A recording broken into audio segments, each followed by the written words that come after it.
दोस्तों, कुछ दिन पहले एक रिसर्च पब्लिश हुई है जेन ज़ी के बारे में कि ये हिस्ट्री की पहली जनरेशन है जो अपने माँ बाप से कम स्मार्ट है। 1800 से लेकर अब तक हर नस्ल अपने माँ बाप से स्मार्ट निकलती आई है, तो फिर जेन जी क्यों नहीं? क्या ये उनकी गलती है? ऐसा नहीं होना चाहिए था। आज की वीडियो में ऐसी इंटेलिजेंस किलिंग हैबिट्स पर बात करेंगे जो आज हमें दीमक की तरह खा रही हैं।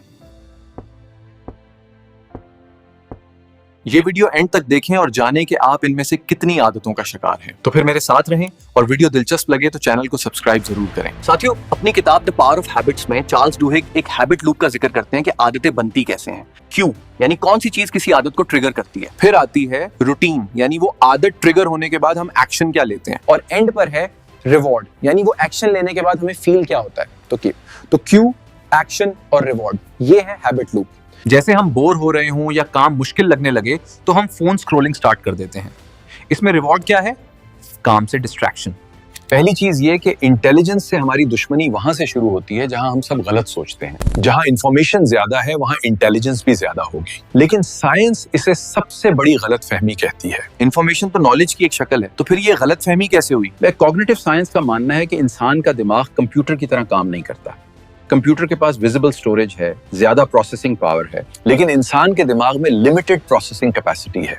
इसे कहते हैं कॉग्निटिव लोड थ्योरी। जब आप रोजाना डजन्स ऑफ वीडियोस, हंड्रेड्स और पोस्ट्स और नॉन स्टॉप हेडलाइंस कंज्यूम करते हैं तो दिमाग थक जाता है, फिल्टरिंग मोड में चला जाता है। दिमाग फैसला करता है कि उसे डीप एनालिसिस नहीं करना, सिर्फ सरफेस लेवल सिग्नल्स पिक करने हैं और हर काम का शॉर्टकट ढूंढना है। यानी दिमाग पूछता है इस पर इंस्टेंटली रिएक्ट करना है या इग्नोर करना है। सोचना, कंपेयर करना और लॉजिक इस्तेमाल करना ये सब सेकेंडरी हो जाता है। और यहाँ पर अक्सर लोग ये समझते हैं कि शायद उनकी इंटेलिजेंस का मसला है, लेकिन असल में ये मसला है कि हाउ आवर ब्रेन वर्क्स। यहाँ एक बहुत इंटरेस्टिंग बात समझना जरूरी है। ज्यादा इंफॉर्मेशन लेने से दिमाग सुस्त हो जाता है। इसलिए नहीं कि दिमाग कमजोर है, बल्कि इस वजह से कि उसे सर्वाइवल के लिए एनर्जी बचानी है। दिमाग कह देता है हर चीज डीप नहीं सोचनी, जो इमोशनल है उस पर रिएक्ट करो, जो लाउड है उसे नोटिस करो, और यहीं से थिंकिंग एबिलिटी गिरने लगती है। थिंकिंग एबिलिटी में कमी और इंफॉर्मेशन ओवरलोड की सबसे बड़ी वजह टेक्नोलॉजी इटसेल्फ है। अब सवाल ये है कि इतनी ज्यादा इंफॉर्मेशन आती कहां से है? जवाब सिंपल है, सोशल मीडिया। क्योंकि सोशल मीडिया सिर्फ कंटेंट शो नहीं करता, सोशल मीडिया आपके दिमाग को शेप करता है। सोशल मीडिया प्लेटफॉर्म्स एक खास तरीके से काम करते हैं ताकि आप अपना ज्यादा से ज्यादा टाइम उनके प्लेटफॉर्म पर लगाएं। इस डिजाइन को समझने के लिए रैबिट होल मॉडल को समझना होगा। इस मॉडल में 4 स्टेप्स हैं। आप एक नॉर्मल वीडियो शुरू करते हैं, कोई फनी क्लिप, कोई न्यूज शॉर्ट, कोई रैंडम रील। इस स्टेज पे कंटेंट हार्मलेस लगता है। Step 2, engagement signal. जैसे ही आप थोड़ा ज्यादा रुकते हैं, लाइक करते हैं, कमेंट करते हैं, एल्गोरिदम को सिग्नल मिल जाता है यूजर को ये चीज पसंद है। Step 3, personalisation. अब एल्गोरिदम आपको वही चीज दोबारा और ज्यादा दिखाएगा, लेकिन यहाँ एक ट्विस्ट है। हर बार कंटेंट ज्यादा एक्सट्रीम होता है और ज्यादा अटेंशन ग्रैबिंग होता है, क्योंकि एल्गोरिदम का गोल आपको सोचने पर मजबूर करना नहीं, रोके रखना है, और उसके लिए कंटेंट सबसे बड़ी हुक है। Step 4, no exit. Infinite scroll का मतलब होता है कोई नेचुरल स्टॉपिंग पॉइंट नहीं। दिमाग को क्लोजर नहीं मिलता, और जब क्लोजर नहीं मिलता तो दिमाग कहता है बस एक और देख लेते हैं, और यहीं से रैबिट होल शुरू होता है। यहाँ एक बात समझ लें, सोशल मीडिया का प्रोडक्ट वीडियोस या पोस्ट या कंटेंट नहीं होता, इसका प्रोडक्ट है आपकी अटेंशन।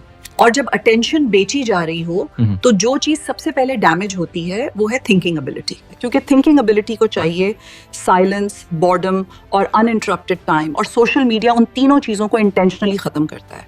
अटेंशन स्पैन छोटा हो जाता है, पेशेंस कम हो जाता है, हर चीज इंस्टेंटली इंटरेस्टिंग चाहिए। और जब दिमाग हर वक्त स्टिमुलेशन का आदी हो जाए तो नॉर्मल चीजें जैसे पढ़ना, लिखना, सोचना, ये सब बोरिंग लगने लगता है। मसला ये नहीं है कि आप वीक हो गए हैं, मसला ये है कि आपका दिमाग रीट्रेन हो चुका है। और ये सब किसी एक ऐप की वजह से नहीं होता, ये होता है रोज के छोटे छोटे सेशन से। 5 मिनट उधर, 10 मिनट कहीं और एक दिन आप नोटिस करते हैं कि फोकस कहीं खो गया है। इस सारे सीन में एक और आदत इंटेलिजेंस किलर है, जिसे हम एक अचीवमेंट समझते हैं। तीसरा इंटेलिजेंस किलर है मल्टीटास्किंग। न्यूरोसाइंस कहती है कि इंसान का दिमाग मल्टीटास्क कर ही नहीं सकता। दिमाग जो करता है वो है रैपिड टास्क स्विचिंग, यानी थोड़ा व्हाट्सएप, फिर ईमेल, फिर काम, फिर नोटिफिकेशन, फिर काम की तरफ वापस। हर बार जब दिमाग एक टास्क से दूसरे टास्क पर जंप करता है तो दिमाग को पूरा कॉन्टेक्स्ट दोबारा लोड करना पड़ता है। इसे कहते हैं स्विचिंग कॉस्ट। हर स्विच पर 3 चीजें होती हैं। नंबर 1, वर्किंग मेमोरी रीसेट, दिमाग पिछला कॉन्टेक्स्ट भूल जाता है और दोबारा याद करता है कि मैं क्या कर रहा था। Number 2, error rate increase. इसलिए मल्टीटास्किंग में गलतियां ज्यादा होती हैं, चाहे काम सिंपल ही क्यों ना हो, क्योंकि दिमाग ज्यादा कामों में डिस्ट्रैक्टेड रहता है। और नंबर 3, मेंटल फटीग। दिमाग को लगता है कि बहुत काम हो रहा है, जबकि असल में आउटपुट कम होता है। MIT और स्टैनफोर्ड की रिसर्च दिखाती है कि मल्टीटास्किंग से काम स्लो होता है, क्वालिटी गिरती है और लर्निंग वीक होती है। और इंटरेस्टिंग बात यह कि इन प्रॉब्लम्स के बावजूद मल्टीटास्किंग प्रोडक्टिव फील होती है। ये ऐसे ही है जैसे खड़े खड़े भागते रहना। नोटिफिकेशंस का जवाब देना, मैसेजेस का रिप्लाई करना, ईमेल्स क्लियर करना, ये सब इंस्टेंट कंप्लीशन का सेंस देता है। दिमाग डोपामीन रिलीज करता है और कहता है मैं काम कर रहा हूं, लेकिन असल में जो थिंकिंग एबिलिटी डिमांड करती है वो डिले होता रहता है। इसीलिए मल्टीटास्किंग आपको बिजी बनाता है लेकिन इफेक्टिव नहीं। आपके पास सारा दिन सांस लेने का टाइम भी नहीं होता, लेकिन आउटपुट भी कम रहता है। जब मल्टीटास्किंग आदत बन जाए तो दिमाग सस्टेन्ड फोकस भूल जाता है, कॉम्प्लेक्स प्रॉब्लम से बचता है और इंस्टेंट टास्क प्रेफर करता है। यानी सोच कम, रिएक्ट ज्यादा, और यहीं से थिंकिंग एबिलिटी और भी वीक होने लगती है। और सबसे खतरनाक बात यह है कि हमें लगता है कि हम मल्टीटास्किंग करके स्मार्ट हो रहे हैं, असल में हम अपनी सोच को टुकड़ों में बांट रहे हैं। और इससे भी कंसर्निंग वो आदतें जो मल्टीटास्किंग को और भी ज्यादा एडिक्टिव बना देती हैं, क्योंकि उनकी वजह से हम मल्टीटास्किंग को क्रिटिकली जज ही नहीं करते। मल्टीटास्किंग हमें नचोड़ लेती है, लेकिन फिर भी हम इसे छोड़ते नहीं, और उसकी एक ही वजह है डोपामीन। आमतौर पे इसे हैप्पीनेस केमिकल कहा जाता है, लेकिन लेटेस्ट न्यूरोसाइंस इसे मोटिवेशन का केमिकल मानती है, क्योंकि डोपामीन उस वक्त रिलीज होता है जब दिमाग कुछ नया एक्सपेक्ट कर रहा होता है। इसलिए डोपामीन क्यूरियोसिटी को ट्रिगर करता है, सीखने को पुश करता है और रिवॉर्ड के पीछे भागने पे मजबूर करता है। असल मसला डोपामीन का नहीं होता, असल मसला होता है डोपामीन के चीप सोर्स से। सोशल मीडिया प्लेटफॉर्म्स डोपामीन के साथ बहुत स्मार्ट तरीके से खेलते हैं, वेरिएबल रिवॉर्ड सिस्टम की फॉर्म में। यानी कभी बहुत इंटरेस्टिंग वीडियो, कभी बिल्कुल बोरिंग, कभी फनी, कभी शॉकिंग। दिमाग को पता ही नहीं होता कि नेक्स्ट स्वाइप पर क्या मिलेगा। और जब रिवॉर्ड अनप्रिडिक्टेबल होता है तो डोपामीन रिलीज होता है, और बहुत ज्यादा होता है। ये बिल्कुल स्लॉट मशीन जैसा मैकेनिज्म है। इसीलिए एक और स्वाइप, फिर एक और, फिर बस लास्ट वाला और लास्ट वाला कभी होता ही नहीं। यहाँ ये बात नोट करना बहुत जरूरी है कि जब हम ज्यादा स्वाइप कर लें तो दिमाग को रिवॉर्ड हासिल करना बहुत आसान या चीप लगने लगता है। जब दिमाग बार बार चीप डोपामीन का आदी हो जाए तो वो एक्सपेंसिव डोपामीन से दूर भागने लगता है। एक्सपेंसिव डोपामीन का मतलब मुश्किल सोच, डीप फोकस, प्रॉब्लम सॉल्व करना, लॉन्ग टर्म गोल्स, ये चीजें एफर्ट मांगती हैं। और डोपामीन एडिक्टेड दिमाग एफर्ट से नफरत करने लगता है। उसका नतीजा, बॉर्डम बर्दाश्त नहीं होती, पेशेंस खत्म।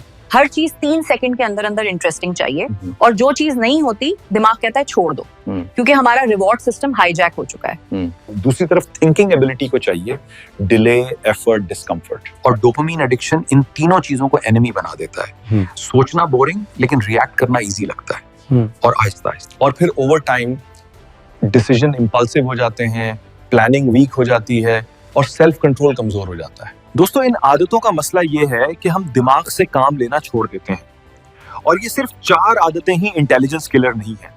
ऐसी ही चंद आदतें और हैं जो हमारी इंटेलिजेंस को दीमक की तरह खत्म कर रही हैं। मेरा चैनल सब्सक्राइब कर लें ताकि इस वीडियो का सेकंड पार्ट आप मिस ना कर दें।